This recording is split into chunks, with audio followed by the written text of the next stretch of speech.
우리 옆분하고 인사했으면 좋겠습니다. 사랑합니다. 사랑합니다. 우리 오랜만에 고등부인가 중등부인가? 예? 중등부. 너무 체격이 커가지고 제가 헷갈려. 고등부 같아서 반갑고요. 우리 소원이도 반갑고요. 예, 축복합니다. 오늘 또 이제 고3들을 계약을 했는데 확진자들이 좀 생긴 것 같아요. 그래서 잘 이상 없도록 계속적으로 기도해 주시고요. 또 고3들 많이 새벽마다 기도하고 있는데 많이 격려해 주시고 많이 쉬었잖아요. 그래서 많이 마음속에 불안하기도 할 텐데 하나님이 딱 지혜 주시고 하나님께서 길을 인도하실 수 있도록 아무리 우리가 공부를 잘해도 하나님이 인도하셔야 돼요. 그래서 하나님께 붙들린 반 우리 고3들 될 수 있도록 계속 기도해 주시길 바랍니다. 우리가 아까 같이 서로 인사했죠? 어떻게 인사했죠? 사랑합니다 인사했죠. 근데 C.S. 루이스가 그런 얘기를 했어요.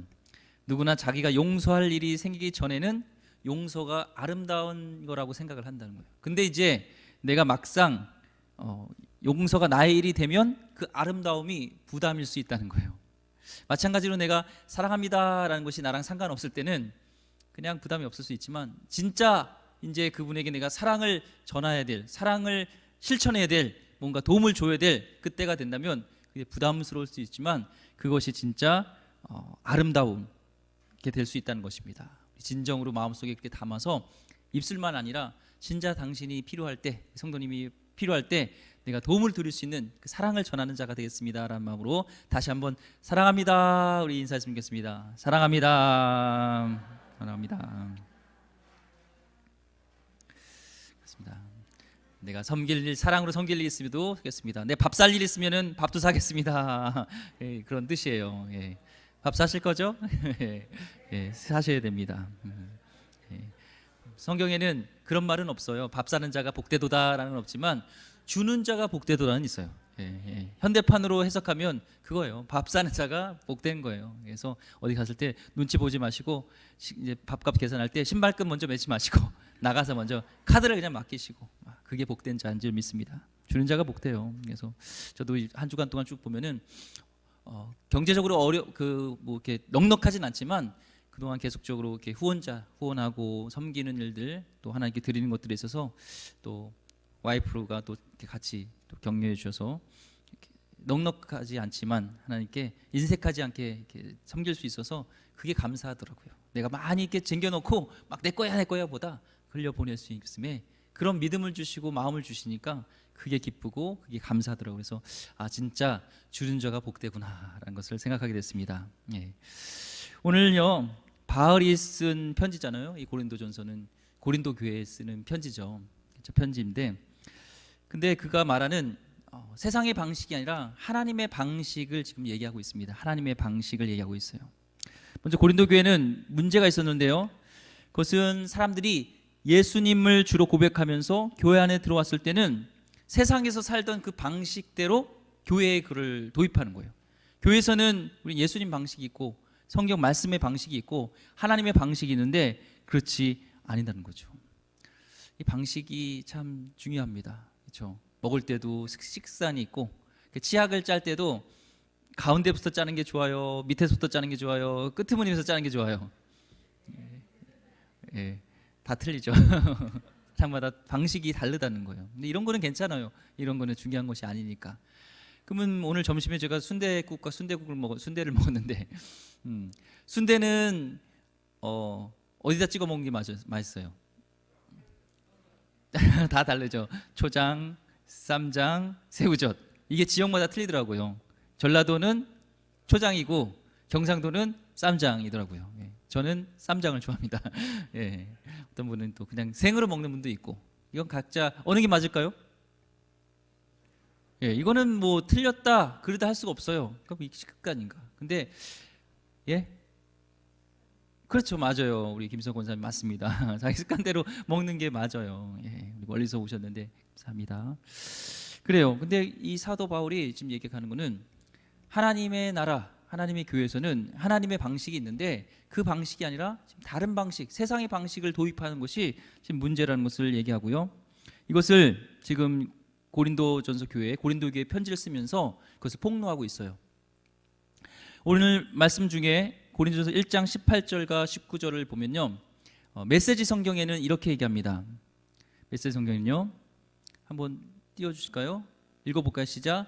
이것이 하나님께서 일하시는 방식입니다. 내가 세상의 지혜를 뒤집어 엎고 전문가라는 자들이 얼마나 정신 나간 사람든지 폭로하겠다, 이걸 합니다.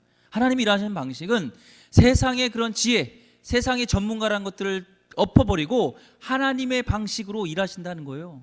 교회에서는요, 세상의 그런 뛰어난 자가 아니라 하나님의 방식으로 일한 자를 하나님께 쓰신다는 것을 지금 말씀하고 있습니다. 교회 안에서도요, 여러 가지 전문성을 가진 분들이 있어요. 교회에서 전문성을 갖는 것도 중요합니다. 하지만 우리의 방식은요, 세상에서는 너무나 중요한 그런 것인지 몰라도 하나님께는 하찮은 것이 될 수 있다는 거예요. 자, 일제 강점기 때 이 3.1 운동을 했죠. 그 3.1 운동 때 독립선언서를 이렇게 썼잖아요. 거기에 대표가 33인이 있습니다. 아시죠? 거기에 보면은 서열이 있어요. 순서가 있어요. 보통 제일 앞에 나온 사람이 중요할까요? 안 중요할까요? 그렇죠. 뭔가 대표가 되니까 맨 앞에 쓰잖아요. 저희도 이제 뭐 감사패를 준다든지 제가 뭐 이렇게 뭘 보낼 때, 꽃을 보낼 때 강욱준 목사 외 교우일동 이렇게 많이 하거든요. 그건 제가 중요한 게 아니라 교우일동이 더 중요해요. 네, 저는 그냥 제 이름을 한 겁니다. 예, 그렇게 착각하지 마시고 왜 강욱준만 이렇게 중요해 이렇게 생각하지 마시고. 하지만 이 민족 대표 33위는 앞에 있는 사람이 중요하겠어요. 그 제일 먼저 첫 번째가 누군지 아세요? 천도교의 지도자였던 손병희였어요. 손병희. 예, 이분이었는데 이게 원래 막 싸웠어요. 이 역사에 보니까 싸웠는데 이덕주 교수님이 이런 설명을 하더라고요. 당시에 33인 중에 천도교인이 15명이었고 개신교인이 무려 16명이나 있었어요. 예, 그렇죠. 그다음에 불교는 2명 있었습니다. 여기 4.19 탑에도 가니까 제가 처음 갔거든요. 이번에 한번 우리 아이들하고 거기 보니까 기독교인들이 많더라고요. 예, 우리 기독교인들은요 애국자예요. 예, 33인 대표에서도 제일 많은 사람이 기독교인이었어요. 그런 자부심이 있습니다. 그리고 이제 옥신각신했어요. 33인 중에 누구를 제일 먼저 이렇게 서열을 정하는가 막 옥신각신했을 때 천도교인이 우리가 돈을 제일 많이 냈으니까 우리가 제일 먼저 대표를 해야 된다 얘기를 했어요. 그리고 개신교인들도 제일 많으니까 우리가 먼저 대표를 써야 된다 얘기를 했고요. 불교인들은 2명밖에 안 되지만 우리가 정말 명성이 자자한 우리 한용운이 있잖아요. 그러니까 우리 불교를 먼저 넣어야 된다 이렇게 하고 막 설왕설래하면서 분위기가 험악해졌다고 하더라고요. 역사에 보니까. 그때 어떻게 정리가 됐냐면 이제 105인 사건으로 인해서 옥고를 치러 온 그 남강 이승훈 선생님이라고 하죠. 남강 이승훈 선생님이 딱 그 자리에 늦게 도착했어요. 누가 봐도 이 남강 이승훈 선생님은 민족 지도자였고 또 민족 지도자를 키우는 오산학교도 세우고 뛰어나잖아요. 또 옥고까지 치르고 하니까 누가 뭐래도 자 제가 제일 먼저 쓰겠습니다. 그러면 아무도 그거에 대해서 토를 달 사람이 없었어요. 그 정도로 명성이 있었고 가장 중요한 인물이었습니다. 근데 이분이 그렇게 얘기해서 명쾌하게 순서를 정해줬어요. 이런 것 가지고 싸우지 맙시다. 자, 천도교 손병희 먼저. 그래서 천번이 먼저 됐어요. 그 다음은 장로교 길선주, 감리교 이필주, 그 다음 불교 백용성, 그리고 나머지는 가나다 순으로 놉시다 해가지고 33인이 쭉 나간 거예요. 자, 누가 보아도 첫 줄에 첫 이름을 넣어야 될 이 이승훈 이 선생님이 자기를 빼고 가나다 순으로 하자고 하니까 누구도 거기서도 토를 달 사람이 없었다는 거예요. 당연히 누릴 권리가 있었음에도 불구하고 그 권리를 포기하고 양보하는 것으로 인해서 모든 것이 정리되어지는 것. 근데 이 남강훈 이승훈 선생님은요 장로님이셨어요. 신실한 기독교인이었습니다. 이것이 세상의 방식이 아니라 하나님 나라의 방식.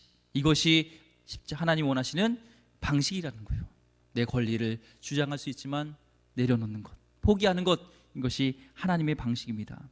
바울은 이 고린도 교회에 문제가 있었다는 거예요. 자꾸 자기를 주장하고 자기 권리를 주장하려고 자기가 높아지려고 하고 세상의 그런 서열을 이런 순서를 가지고 교회에 와서도 그것을 주장하려고 하니까 그것이 잘못됐다는 것을 얘기합니다. 하나님의 방식을 가지고 이렇게 문제를 풀면 문제가 탁 풀리는데 하나님의 공식이 아니라 세상의 공식을 가지고 문제를 풀려고 하니까 풀리지가 않았다는 거, 자꾸 꼬였다는 거예요. 한 교회에서도요 이런 일이 있었습니다. 목사님, 우리 교회는요 자꾸 리베이트라는 말이 나와요. 리베이트가 뭐예요? 뭐 이렇게 공사라든지 이런 거 할 때 먹고 서로 먹고 막 이런 거 있잖아요. 리베이트란 말이 자꾸 나온다는 거예요. 리베이트가 관용처럼 이렇게 있었다는 거예요.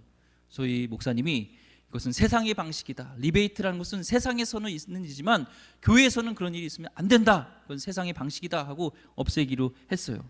근데 다른 분들은 그런 거예요. 목사님, 그건 관행이에요. 당연히 있어야 될 것이니까 그는 그냥 있어도 돼요. 근데 이 목사님은 그러지 않았습니다. 그리고 이렇게 했어요. 공사를 책임진 이제 장로님이 있을 거잖아요. 그 위원장님이 공사를 책임진 장로님은 밥 한 끼도 업주들한테 절대로 밥을 얻어 먹지 마라. 그리고 모든 업자의 모임에서는 장로님이 돈을 낸다. 이 원칙을 딱 정했어요. 굉장히 미련해 보이잖아요. 그렇죠. 근데 이것이 그리스도인의 일하는 방식이고 결국에는 공사 과정 가운데 교회 건축하는데 한 건도 리베이트가 없었다는 거예요. 생각도 못하게 되는 것이죠. 하려고 해도 돈을 안 받으니까, 식사를 안 하니까, 내가 돈을 지불하니까. 이것이 하나님의 방식이고 오늘 십자가의 도라고 우리에게 말씀하고 있습니다. 고린도전서 1장 18절 말씀 읽어보겠습니다. 오늘 읽었던 말씀 중에요. 시작. 십자가의 도가 멸망하는 자들에게는 미련한 것이요 구원을 받는 우리에게는 하나님의 능력이라. 이런 거룩이 하나님의 능력입니다. 십자가가 없으면 바보잖아요. 멍청한 거잖아요. 돈 모두 얻어먹을 수 있는데, 돈 벌 수 있는데 그렇게 쉽게 왜 포기합니까? 십자가의 방식, 하나님의 방식이기 때문에 그렇습니다. 그리스도인은요, 십자가 때문에 세상의 상식을 적용하지 못할 때가 많아요. 세상 사람들 눈에는 그런 그리스도인이 미련해 보일지 모르지만 그러나 이것이 우리가 살 길이고 하나님의 방식인 줄 믿습니다. 세상의 지혜를 따르지 말라는 말이 아니에요. 전문성도 필요합니다. 전문성도 필요해요. 오히려 세상의 것을 모르거나 전문성이 부족해서 일을 가르쳐서는 안 돼요. 예전에 김도호 목사님이 고지론을 얘기했잖아요. 그 교회에 이제 예비군들을 이렇게 받았어요. 예비군들이 이렇게 훈련받을 장소가 부족해서 교회에 이제 예비군들을 이렇게 받아줬어요. 장소로서요. 예비군 훈련장 가보셨나요? 이상하게 왜 사람들은 정상적인 사람인데 군복을 입으면 이상하게 변해요. 예, 그 멀쩡한 사람이 예비군을 입으면 막 아무데나 휘를 보고 막 담배도 아무데나 버리고 막 이상하게 변하는 거예요. 예, 그렇게 돼요. 그러니까 교회가 굉장히 좀 더러웠겠죠. 또 강의를 할 때 여러분 예비군 훈련 가보시는지 알겠지만 그 시간은 잠자는 시간입니다. 예, 이렇게 비디오는 틀어놓고 영상 틀어놓고 강의는 하지만 그거는 그냥 자는 시간이라고 생각하시면 돼요. 그래서 다들 예비군 훈련 간다면 잘 자고 오세요 이렇게 많이 하거든요. 이 김도호 목사님 유명하잖아요.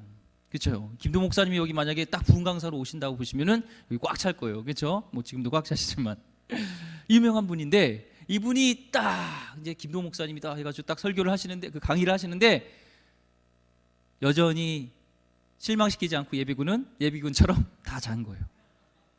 우리는 이해가 안 가지만 내가 교회에서는 인기가 있는 목사인지 모르지만 제법 잘 나가는 코스타 강사고 그럴지 모르지만 세상 사람들은 잘 모르는구나. 근데 한 교수님이 교회 그 학교에서 성경 공부를 합니다 하고 이제 딱 붙였어 게시판에다가. 그런데 안 믿는 사람들이 성경 공부하러 많이 왔다는 거예요. 왜? 이분이 그 대학교 교수님이니까 학점을 잘 받기 위해서라도 오게 되는 거죠. 그러면서 이게 영향력이다라는 얘기를 했습니다. 그래서 우리가 고지론이라는 것들을 얘기하면서 우리가 세상에서 영향력이 있는 사람이 되는 것이 이렇게 중요하다 하는 말씀을 전하기 위해서도 중요하다 얘기를 합니다. 참 중요한 것들이 있어요. 전문성이 갖는 건 중요하지만 우리는 더 나아가서 우리는 세상의 가치와 상식을 뛰어넘는 그런 사람이 말씀의 사람이 되어야 될 줄 믿습니다. 예를 들면요, 우리들 교회는요, 이 대학을 붙으면 우리 보통 이 자녀가 대학에 붙었어요. 그럼 어떻게 하세요? 예? 헌금해요? 그렇죠. 우리 헌금도 하죠. 근데 대학에 붙으면 회개한대요. 왜냐면 우리는 믿음이 없어가지고 믿음이 약해서 실족할까봐 하나님께서 딱 붙여주셨네 하면서 믿음이 없음에 대해서 회개를 한다고 합니다. 반면에 자녀가 대학에 떨어지면 어떻게 할까요? 할렐루야 감사한다고 그래요. 하나님께 더 나가기 위해서 하나님 붙들게 하시고 우리 자녀를 그러면서 이제 기도원 가게 되면은 하나님이 더 기도하게 하시는구나, 더 하나님 붙들게 하시구나. 정말 대학도 중요하지만 더 중요한 것이 하나님이라는 것을 이렇게 대학 가기 전에 깨닫게 해주시는구나 하면서 감사한다는 거예요. 우리가 볼 때는 약간 미친 것 같죠? 세상의 방식이 이상하잖아요. 하지만 우리는 이런 방식을 선호해야 된다는 것을 얘기하고 있습니다. 하나님의 방식, 십자가의 방식은 그렇습니다. 예를 들면은 집을 팔았어요. 돈 많이 남겼어요. 그러면은 감사 헌금 하겠죠. 근데 그렇게는 쉽다는 거예요. 근데 자녀가 명문대학 가고 좋은 직장 얻었다고 감사 헌금도 쉬워요. 하지만 하나님 뜻대로 살기 위해 집을 손해보고 판 것에 감사해서 눈물을 흘리기는 어렵다는 겁니다. 우리 자식이 명문대학에 갈 수 있는데도 사명을 따라서 신학대학에 간 거에 대해서 매우 기쁘다고 하나님께 감사할 수 있는 거 할 수 있어요? 서울대학교 갈 수 있는데 서울대학교가 아니라 더 좋은 서울신학대학교를 간대요. 할렐루야요? 남의 일이라 생각하지 마시고 내 일이라고 생각을 해보세요. 진짜로 감사할 수 있을까? 근데 이게 하나님의 방식이라는 거예요. 하나님의 뜻대로 살기 위해서 정말로 남편이 좋은 직장을 얻고 편히 살 수도 있는데 하나님의 뜻대로 살지 못할 것 같아서 그 직장을 옮기게 된다. 그걸 하나님 은혜라고 감사할 수 있겠습니까? 하지만 우리가 이렇게 세상과 다른 감사를 있었으면 좋겠습니다. 하나님의 방식으로 살아갔으면 좋겠습니다. 이처럼 세상의 방식대로 살지 않기를 작정했을 때 우리에게는 이제 비로소 십자가의 방식이 이해되기 시작하는 거예요. 왜냐하면 십자가는요 머리 이해로 되는 게 아니기 때문에 그렇습니다. 하나님의 방식이기 때문에 그래요. 이 사도 바울은요 십자가의 도가 교회의 분열을 오히려 막는 방법이라고 얘기를 했습니다. 이 고린도 교회에 막 분열이 있었잖아요. 나는 바울파는, 나는 게바파니, 나는 예수파니 하면서 막 이런 파가 있을 때 그것을 막는 방법을 지금 십자가의 도로 지금 말씀하고 있는 겁니다. 다시 한번 18절 19절 말씀 읽어보겠습니다. 시작. 십자가의 도가 멸망하는 자들에게는 미련한 것이요 구원을 받은 우리에게는 하나님의 능력이라. 기록된 바 내가 지혜 있는 자들의 지혜를 멸하고 총명한 자들의 총명을 폐하리라 하였으니.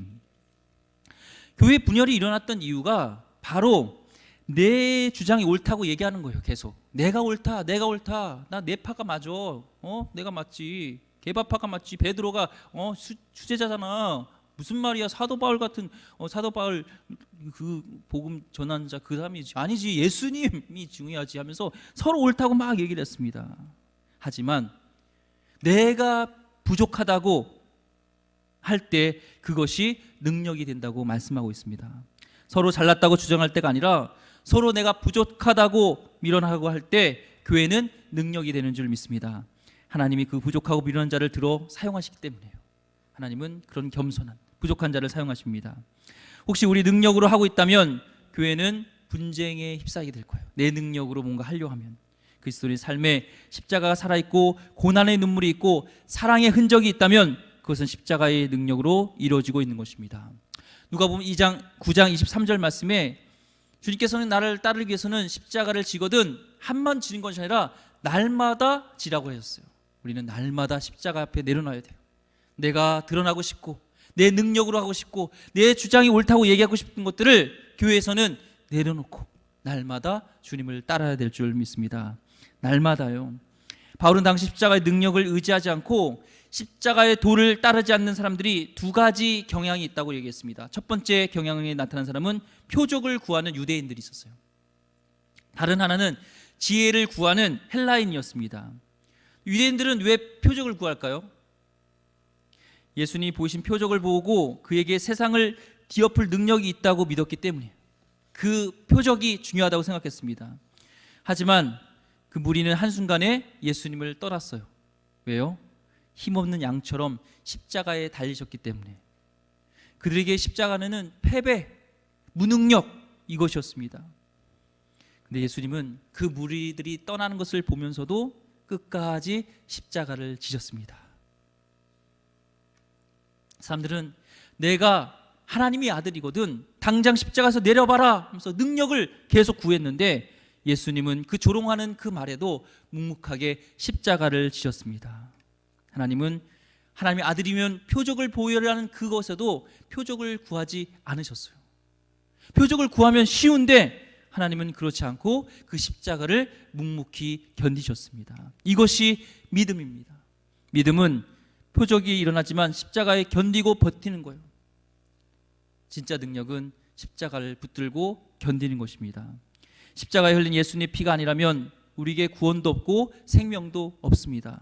마찬가지로 우리 각자 자기 십자가를 지고 견딜 때 생명의 능력이 일어나는 줄 믿습니다. 십자가는 패배가 아니라 하나님의 뜻을 이루는 능력입니다. 또한 한 그룹은요, 철학과 수사학에 뛰어난 헬파 사람들이었어요. 그들은 십자가가 아니라 그들은 지혜를 구했습니다. 그들에게는 십자가가 아무리 생각해도 설명하기 힘든, 그런 믿기 힘든 것이었어요.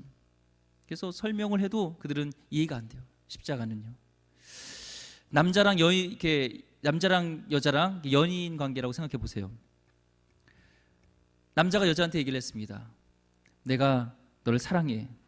그 여자가 그래요. 그래? 왜 사랑하는데?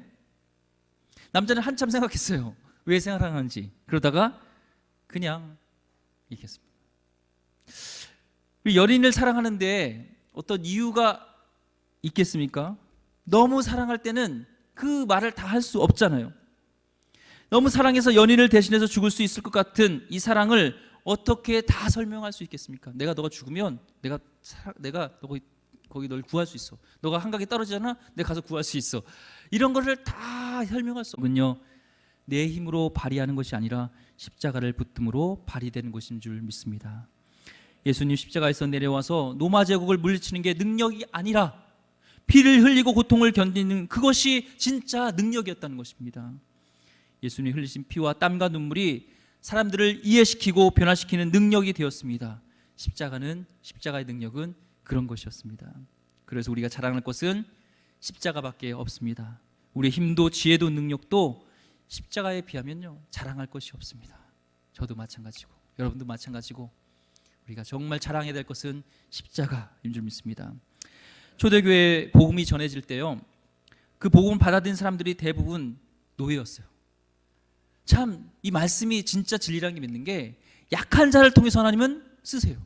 복음이 들어간 곳에 보면 어려운 곳이고 약한 자이고 이런 곳이었고, 우리 한국도 조선 땅에서 그래요. 굶주리고 천민들, 배고픈 자들, 그럴 때 하나님을 더 찾게 되고 거기에 능력이 나타났던 것처럼 오늘 말씀처럼 하나님은 세상의 미련한 것들을 택하사 지혜 있는 자를 부끄럽게 하시고 약한 자를 통해서 하나님은 강한 자를 부끄럽게 하시는 것이 십자가의 능력인 것을 보게 됩니다. 초대교회 복음을 전했을 때도요, 그 복음을 받았던 사람들이요, 대부분이 다 노예였어요. 밑바닥의 인생이었습니다. 당시 로마 제국에 무려 6천만여 명의 노예가 있었다고 해요. 6천만 명이. 그들이 헐벗고 굶주리고 사람 취급을 받지 못했던 그런 사람이었습니다. 말이 사람이지만 사람 취급을 못 받았어요. 그 노예들은 이 말 때문에 죽게 되었어요. 뭐냐면은 주가 가이사가 아니라 예수다.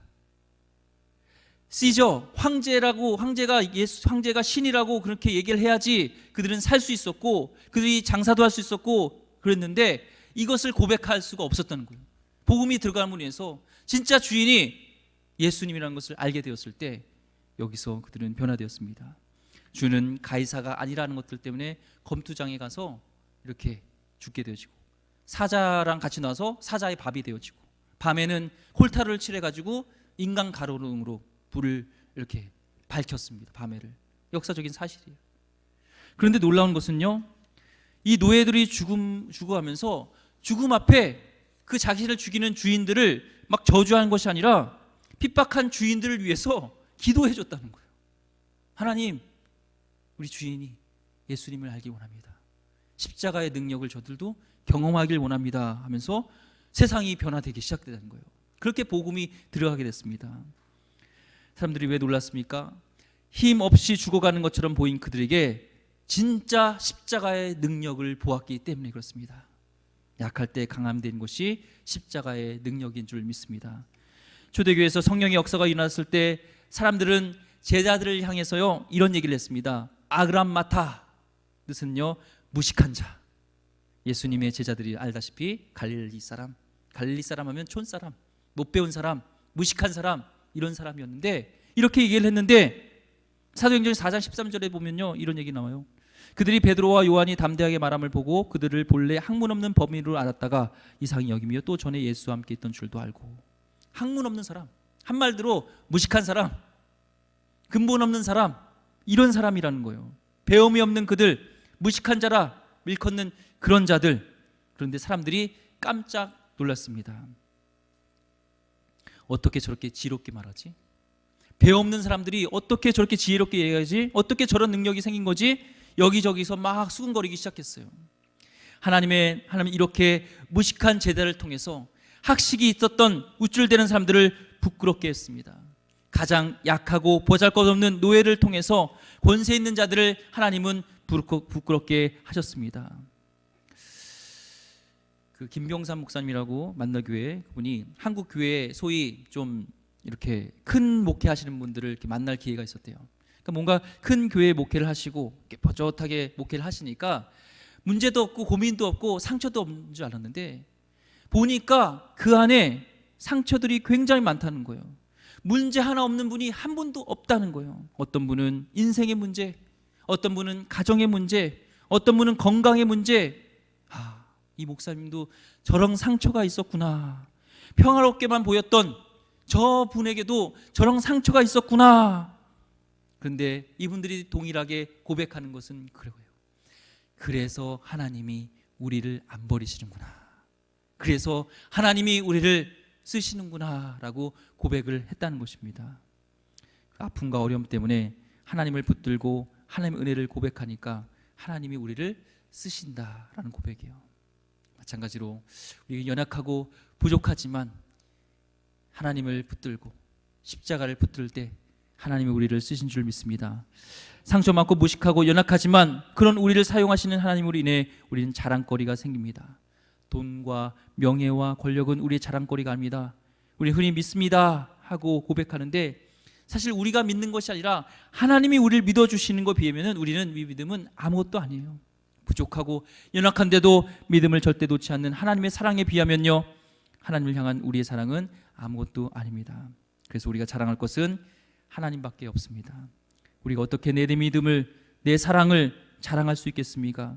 우리가 어떻게 주님을 사랑한다고 자랑할 수 있겠습니까? 우리의 능력은 자랑할 게 없습니다. 진짜 우리에게 자랑할 것은 십자가의 능력밖에 없습니다. 다윗과 골리앗이 싸울 때 그가 승리할 수 있었던 그것은요, 이거였습니다. 사무엘상 17장 47절 말씀 같이 읽어볼까요? 시작. 또 여호와의 구원하심이 칼과 창에 있지 아니함을 이 무리에게 알게 하리라. 전쟁은 여호와께 속한 것인즉 그가 너희를 우리 손에 넘기시리라. 아멘. 이것이 바로 하나님의 방식입니다. 여러분, 문제가 있습니까? 하나님의 방식에 대입하시기 바랍니다.